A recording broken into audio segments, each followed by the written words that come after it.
Welcome to Girl Talk. I'm Nicole D. Miller, author, blogger, speaker, hybrid book publisher, and your host. At Girl Talk, we are a safe space for female leaders to engage in healing and edifying conversation. This is your Me Too, empathetic corner, where we have authentic and transformative dialogue designed to uplift and connect high-achieving women like you. Are you looking for a safe space to cultivate sisterhood with other like-minded female bosses? Leave your cape at the door and join the conversation. Hi guys, welcome to Girl Talk 101. I'm your host, Nicole D. Miller. Get ready for our next guest, the one and only NAACP-nominated entrepreneurial and writing legend, Regina Jones. Now, I'll be honest, I'm still fangirling after this interview because just in case you didn't know, Miss Regina Jones is a walking legend. And I don't use that term lightly. Just as I explained in the interview, I had the honor of meeting Regina at the 49th Cleveland International Film Festival in 2025. Her documentary, Who in the Hell is Regina Jones, was featured, and in partnership with Masloret, I was a freelance journalist. I was able to cover this riveting story of one of the first Black female publishers. I couldn't believe that I was able to interview someone who opened the door for so many and myself. As a Black female publisher, Regina has rubbed elbows with some of the greatest names in entertainment and media. Her remarkable career has spanned decades, and through it all, she continues to make waves in the industry. Now, typically, you guys know my interviews run about 30 to 40 minutes max. And if they're longer, then you'll get a part 2. This one was a once-in-a-lifetime situation, and I simply could not prematurely end the conversation. So you'll get part 1 now and stay tuned for part 2. You can thank me later. I'm truly honored to have had a seat at the table with a woman who witnessed and helped chronicle historical and cultural change. Regina interviewed and interacted with some of the most influential Black entertainers from the 1960s and beyond, including icons such as Michael Jackson, Aretha Franklin, and James Brown, among many others. Regina's magazine, Soul, was at the forefront of documenting a generation and providing a platform for voices that shaped culture. In this conversation, she offers insight into what it was like to be a trailblazer in the publishing industry. She discusses the evolution of music and media and shares what we can learn from the legacy of her generation. We also talk about the new MJ movie, which, fun fact, Soul was featured in, and the impact she continues to make today. Whew. Okay, I know that was a lot, but I had to get you guys prepared. Now, sit back, relax, grab your favorite beverage, and join the conversation. Hi, guys, and welcome to Girl Talk 101. I'm your host, Nicole D. Miller, and I'm super excited to introduce to you a very special guest, Regina Jones. Hi, Regina. Hi, Nicole. I am honored to be here. I got a chance to meet Regina last year, actually, and her team was featuring her new documentary, Who in the Hell is Regina Jones? And they were featuring it at the 49th Cleveland International Film Festival. So I'm located in Cleveland. I had the honor of being a freelance journalist in partnership with Masloret, and I got to meet Regina's team, and I fell in love with her story and then got to connect with her at another event. And so now we're featuring her here. So, Regina, do you want to tell us a little bit about yourself, who you are, and what you do in all the things? Well, the first thing I can tell you is at 83 years of age, I'm still trying to figure out who I am, which is really perplexing because I would have thought I would have known by now.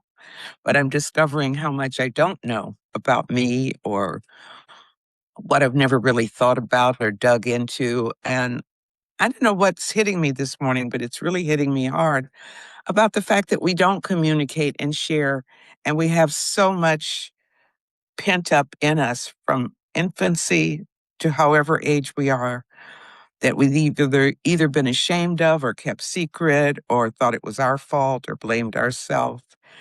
And too many of us carry injuries. Mm. And we've got to learn how to start talking to one another to know that there's nothing wrong with us. We're perfect just as we are. We're doing the best we can. We're a miracle that we're alive and walking and talking and thinking and feeling.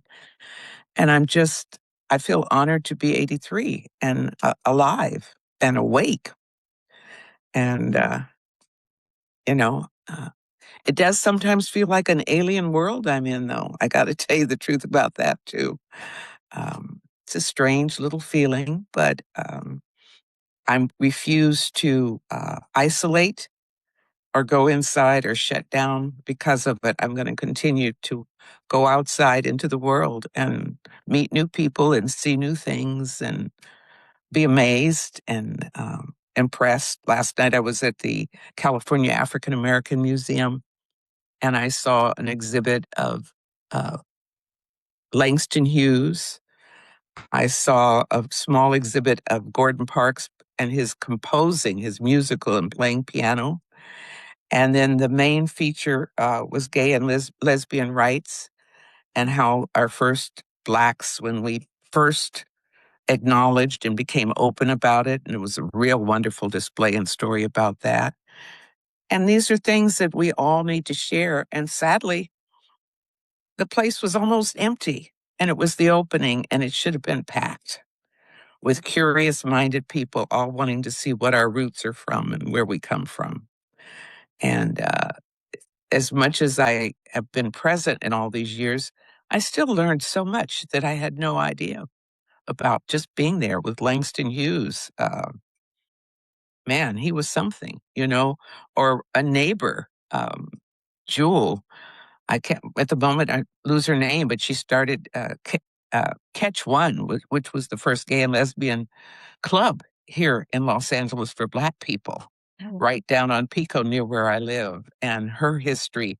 And that the club wasn't just her only thing. She introduced holistic medicine. She introduced holistic eating and foods and restaurants.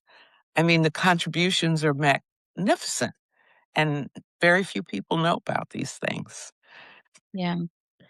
Well, you touched on a lot, and one of the things that stands out to me, you talked about being curious about our history.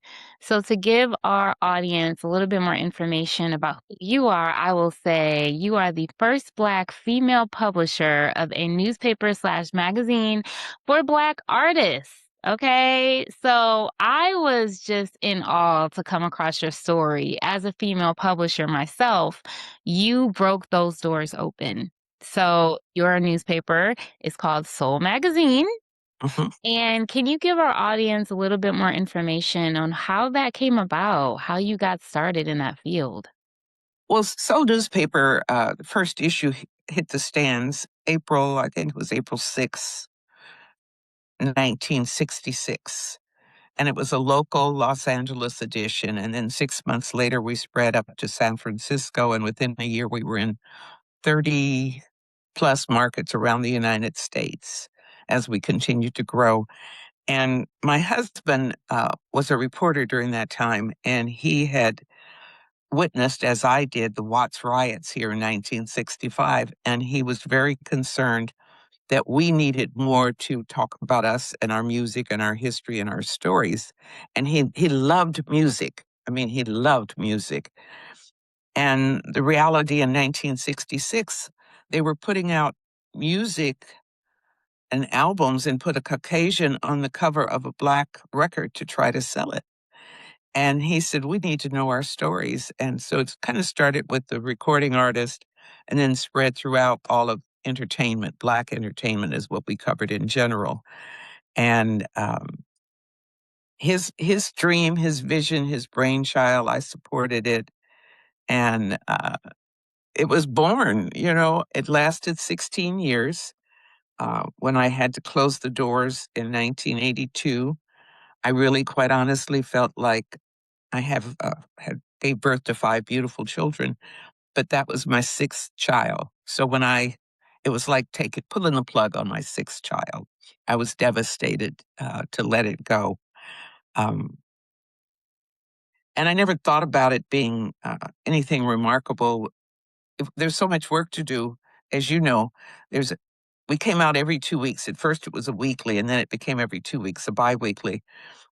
There was a gun at my head every 2 weeks. It's a deadline. You meet your deadline. The presses roll. I mean, there's no like today. I was late because uh, the internet wasn't working. You missed the roll on them presses, baby. You missed your issue. You didn't have another hole. So you just don't miss the deadline. And that's been my whole life of not missing deadlines, not focusing so much on thinking about what I was doing, just doing it, just suiting up and showing up. Um, as a writer, deadline, I mean, I can procrastinate if I have a writing assignment or something that's due, but right before it's got to be done, the gun is already pointed to my head. But then when I hear the click, the brain has got to pour that stuff out of these fingers and meet that deadline. It's a lifetime of training, and I'm really trying to learn to retrain myself now because that's a lot of damn pressure Yeah. to be under all the time. A weekly columnist, one of the kids that started with me at 19, back in 1972, Leonard Pitts Jr., went on to become a Pulitzer Prize recipient. He was a columnist for the Miami Herald, I believe it was, for I don't know how many years. Every week, this man had to come up with something relevant to write about. I I don't know how I did it in those days or we did it. I don't know how anybody does it today. I'm just amazed. I'm trying to learn how to breathe and just enjoy a deep breath and exhaling and being present in this moment, not worried about tomorrow or reflecting on yesterday, but just being here with you right now and uh, looking at you with your young self and all that enthusiasm and wishing my generation had did a better job in making this a better world for you today. Wow. Mm. Well, I guess on behalf of my generation, I'll say that, like you said, we're all doing the best that we can. Yes. And that's something that I had to come to terms with in forgiving my elders, maybe for, things I was hurt by. And as I'm now older and have experienced more of the parental point of view, I understand parent sacrifices can never be enough. Like you never have the bandwidth to understand the behind the scenes of a parent sacrifice as a child. So don't be so hard on yourself. But I do want to give our audience understanding of what you accomplished, Regina, because I don't even know if you fully know. But the doors that were opened for the Black artists that, were around during that time, they're legends. So many of them are legends and history makers. And you were a part of making that history, fighting for them to get seen, for them to have recognition. A lot of the Motown artists, right? And how did you establish those connections Mhm. with them? What was the blueprint? What was the strategy of getting your foot in the door and making those connections? Well, see, it wasn't hard in those days to make the connections with the artists because not that many people were jumping to want to write about them. So they were happy and delighted, and the door was easy to get in. And um, I remember one time reminding a publicist who was in LA from New York, his New York office at one of the record companies. And he had attitude. He's sitting across my desk from me, and he had attitude. And I said, buddy, if there wasn't a soul, there'd be no job for you. They wouldn't need you. Uh, it opened up doors for lots of careers. And now, you guys to get to a superstar or even a uh, self design star in the mind, you got to go through a lot of hoops and they want to censor you and things like that. We refuse censorship. We considered ourselves, which I smile, journalists. So we had to print and write the truth. We had attitude. When I look back, I said I was a crazy young ass woman. Uh, and then had to go to those same record companies to ask for advertising support to be able to pay the printer and the staff and the rent at the office to put the issue out. So it's basically saying, I want access to your stars. I want to say whatever the truth is about them. And I want you to support me in doing this. In retrospect, you know, I didn't know any better. Thank God. And there were no women to talk to or ask about anything, very few positions. I remember being in New York and meeting Ruth Bowen, and she was the manager at that time of Aretha Franklin. And Ruth had this incredible office in an incredible building. I'm a California. I didn't even know buildings quite like that back then. Uh, and there she was managing Aretha Franklin. It was impressive. That was a big deal. There were spots of us women leaders across the country, but if we and you didn't have this kind of communication. So, and you didn't jump on airplanes anytime you wanted to. So, building relationships, keeping and maintaining relationships, um, it was hard work, and you were too busy working to nurture the getting to know each other better. You knew each other professionally. I got a call 3 days ago from Dee Dee McNeil, and Dee Dee also, After Soul published, and I wish to God I could remember the name of her publication, but she also published a publication. Last night I met a gentleman who published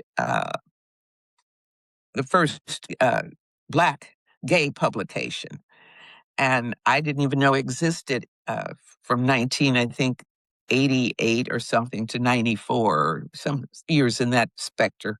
Alan, I remember meeting him, and I've got his card, and I will follow up with him. Um, he's trying to make a determination on what to do with his archives. And I made that decision, maybe 15 years ago, and donated all mine to UCLA so they would be kept safe forever. But they also need to be more available for people to look up. And they can online through the UCLA library. But um, our history has got to be made more available. Like looking at the history that I get to see now, we're digging it up from stuff that we weren't taught in school. I don't remember my children being taught much about Black history. I know I wasn't taught a damn thing about Black history. Um, we got to just do a better job of informing and sharing the information. We have the means, we have the methods, but there's still a missing piece, and I don't know what it is. I wish I could come up with it, or you would come up with it, because we're still missing some kind of hmm, gathering piece Mm. for us to hear and view each other. This podcast, thank God, certain number of people will hear it. Uh, but how do we get bigger audiences and reach out to more people and reach out to the really young ones that need it, that can't get their heads up out of playing games, 24/7. And It's interesting you mentioned that, Regina. Yesterday, I had the opportunity to be a part of a career fair at a middle school, and the ah, kids who were there were ages probably 12 to 14 or 11 to 13, sixth grade to eighth grade. And so here I am, an author and a book publisher. So I have my books laid out and talking to them. They don't typically read paperback books, if right, they read at all. And so I had to keep helping them understand that, first of all, writing isn't just books, it's writing poetry, it's writing raps, but also learning what draws them in. So whenever I said entrepreneur, oh, they were hyped. They were like, period. They were all about that entrepreneur life, be a female boss life, and however they view that to be. Or if I say I'm a podcaster, you can get my books on audiobooks. It's like we have to have these other tools to speak their language. Or I'm a content creator, I'm on social media. Like this is their language. And so I felt like a bridge. I felt like learning what appeals to them and using that to help instill the value system that we have. Because they would ask me, how long does it take to write a book? I'm like, years. It can take years. And they're like, it's too long, right? But their attention spans are shortened because of social media, because of technology. So, as the community, as a village, as parents, we have to instill this character in them of endurance, but also valuing what they bring to the table because they're all about the entrepreneurship life. They're all about doing 5 different things in their life and taking the risks, right? So, to your point, I do see the need for the gaps to be filled. I do feel like I'm a bit of a gap filler, Mhm. but I'm also learning as I go, like you did. I'm just learning as I go. And I'm like, okay, this is working. Maybe my books aren't selling off the shelves, but I'm an event planner. So Girl Talk is actually an in-person dialogue we have quarterly with like 4 to 6 female leaders, and then people buy tickets and they actually come to the event. The last one we had was honoring Toni Morrison, which was part of Cleveland's statewide year-long celebration. And I got to dialogue with legends such as yourself, and there were various generations, various demographics. But a lot of it, I think, I'm seeing it is the events and the community building and gathering, to your point, that it's fostering dialogue, that is fostering us seeing the issues and being the solution. Mhm, mhm. One of the things that caught me that's coming up for me is uh, when the hell was Regina Jones was nominated for an NAACP Image Award for documentary. The Eddie Murphy documentary won. So I'm happy to have even been in a category with Eddie Murphy. Um, but at the event itself, I was surprised as an elder with a walker now and not moving around as fast as I'd like and my white hair. Uh, the young people that went out of their way to be helpful to me. I was amazed because that's not what I'm picking up on TV or anything. Um, they were just, I mean, they were lovely. They were incredibly lovely and respectful and kind. All I see is this other hard edge stuff, but I'm not seeing this kind of kindness being publicized on the news or covered anywhere like that. Um, I felt good. I felt honored. I felt really respected. And this had nothing to do with what I was there for. I was just old and I was present and they were young and they were doing what you do out of kindness to help somebody who could use a little lift.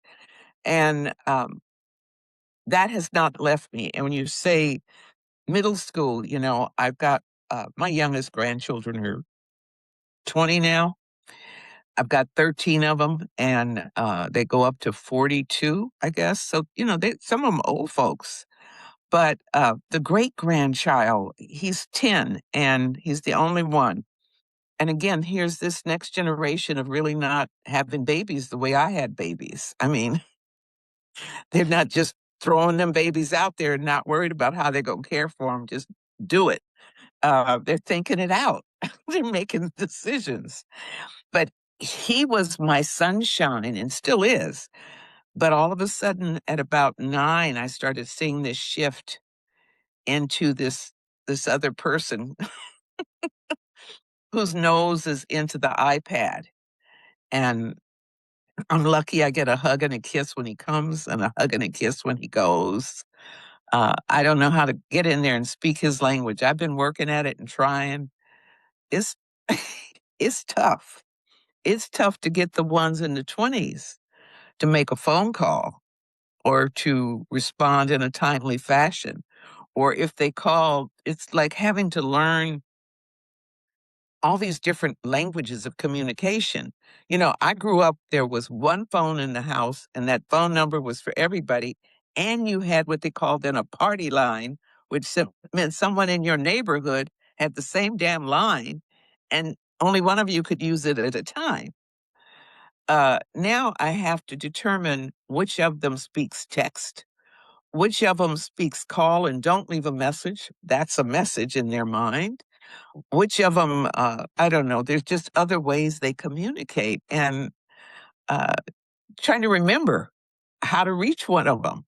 what their language is, what their communications language is. And I've been told by so many people that the seventh graders are the most difficult challenges on the planet. There's a transition going on there. And I was working too hard to be able to pinpoint that in looking back on my own children. I mean, I had them at 16, 17, 18, 19, and then 22. And I was running Soul, started when my baby was 2 years old. So I was a working mother for real. Mhm. And, the Black woman, I can't speak for every woman because I'm not every woman, but we've always had to work and raise kids. That's just the way it was. There was no nanny or surrogate there to fill in the gaps. And thank God for my mother, who I'm an only child. So again, I was blessed that being the only child, I didn't have sibling rivalry. So she wasn't stretched between more than one child and having that sibling crap of who she does the most for. She did everything for me. So, I love it. And I'm grateful for it when I see siblings not speaking to each other for months and years. I don't get this kind of stuff now. Um, the business world, it's very frustrating. Just trying to handle simple business and you're on hold with this robot uh, thing. Push one, push two. Oh God, e- e- 15 minutes to just say, I want to change an appointment. An hour sometimes if you got a complaint. and and then you're lucky if you get through without breaking the phone. Uh, it's a maddening world. It's a lot of pressure. Um, I'm grateful that I don't have to get out in the world every day. I can pick and choose when I go. And and I was telling you about Dee Dee McNeil calling me. The reason was she called. She had just gone to see Michael, the film, Mm. and she saw a copy of Soul, she says, in the first 20 minutes in a collage on the wall at the opening. No one else has mentioned that to me because most people wouldn't even recognize Soul. I didn't see it. I missed it. Yeah, and because she was a publisher, I realized we both must have paid extreme attention Mhm. to one another's and different publications of that era. There's Mhm. your mind is wired a different way. So she knew what that meant. Oh, that was an honor to have Soul up there with the Jackson Five on the cover. You know, um, I've got to go see the film. She said it was great. She loved it. It was fun for this generation. It wasn't about a journalistic film or a documentary. It was an entertaining film. I don't know how you feel, Mhm. but she enjoyed the thing. And then one of my photographers that worked at Soul from '72, another one, Bruce Tolliman, who's had a fabulous career, went on to be a still photographer in the motion picture industry. He was on the road with Jesse Jackson when he ran for president in '85 for Time magazine, different stuff. Bruce was telling me people are partying at the showings of the film on the weekends and at night and dancing. He said, "I want us to go to that," and I was like, "I don't feel like those crowds. I want to go one morning during the week." you know. But during that time, Joe Jackson, Katherine Jackson, their home was available. That's where we went. The Mhm. first interview was in a park, and from then on, it was at their house, their home. We had carte blanche with them. It was, it's not kind of like that anymore. And that saddens me that the world's got so big. And I even think about the isolation of the artist. Mhm. Uh, you have this desire to be famous and do great work. But then you get isolated, and who do you talk to? Who can you trust? How do you live a real full life um, when everybody wants a piece of you? And I definitely think that was portrayed in Michael. Yeah. The last time I saw Michael, I don't know, was at his home at Neverland, and he had stopped talking. It was after all this mess had come out, and um, he was going to do 3 interviews, and I don't remember. I think it was Oprah, an interview for Vibe magazine, and one other one. And they requested me to be the writer for the Vibe story. And I had never written for Vibe, but Vibe had the deal. It was put to them, Regina Jones or no Michael, right? This isn't me. Okay. This was done for me. This is like And the people saying that. that's right. Mhm. Yeah. And so I showed up with my son who drove me up to Neverland, and we're there and we're waiting. And Michael came in and he basically said, she's family. Let her have access to the whole place. She doesn't need an escort. She doesn't need anything. Give her a little golf cart. And we got the two of us to ride around, Kevin and I, the whole place and see the animals and see the theater. And the chef was there in the center of the room where we were. Order whatever food you want. They'll cook it up. And was every treat imaginable for a child there, candies and you name it, it was there. And when Michael walked in and saw my son Kevin, it was funny because I hadn't seen Michael since he was Michael Jackson. I knew him as Michael of the Jackson Five. And he said to Kevin, he says, Kevin stood up. Kevin was on the couch and Kevin stood up and he said, man, you grew, as he looked up at Kevin. You know, this is a remarkable human being that even remembered this kind of stuff that so it spoke volumes. He remembered me and treated me with awesome respect, and apologized that he was late. And ah and then the interview began. And now when the interview began, there was his publicist and his someone in his management staff and me and somebody else. Then it took on it was a different Michael. It was a different Michael. And, Tell us. he wasn't that open, free, welcome to my home thing. He was like, almost like, you know, asked the right questions. And when I treaded out, I could see the anger and the annoyance and being pissed. And it was an amazing experience. And I'd never seen the side of the Michael that showed up in that interview. He was fine and I was, thank God, smart enough. I had been talking to him for close to an hour before I treaded in the uncomfortable areas. And I mean, and then I had to like talk him back down to saying, this was Vibe's request to ask you these particular questions. Mhm. I'm not the enemy. I am not the enemy, honey. And then he came back, but not completely to where he was before.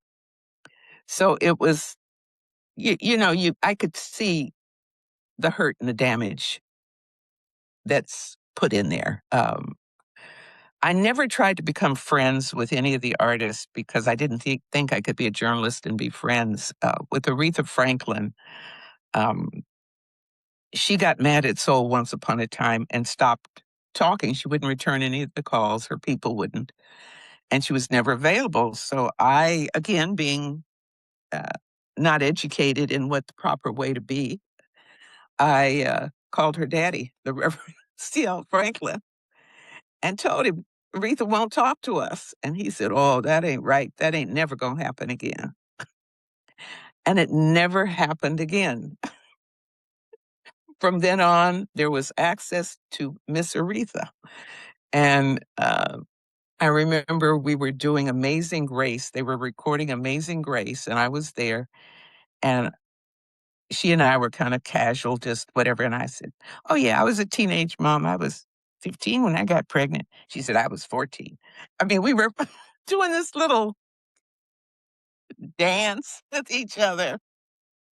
And then I remember towards the end of her life, I got a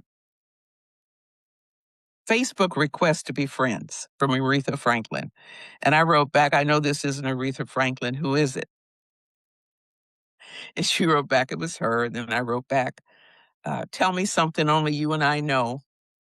And she wrote something back, and I said, no, a lot of people know that. And then she wrote back, call my manager. And I called her manager, and I could hear with disgust, that's her, that she was on Facebook.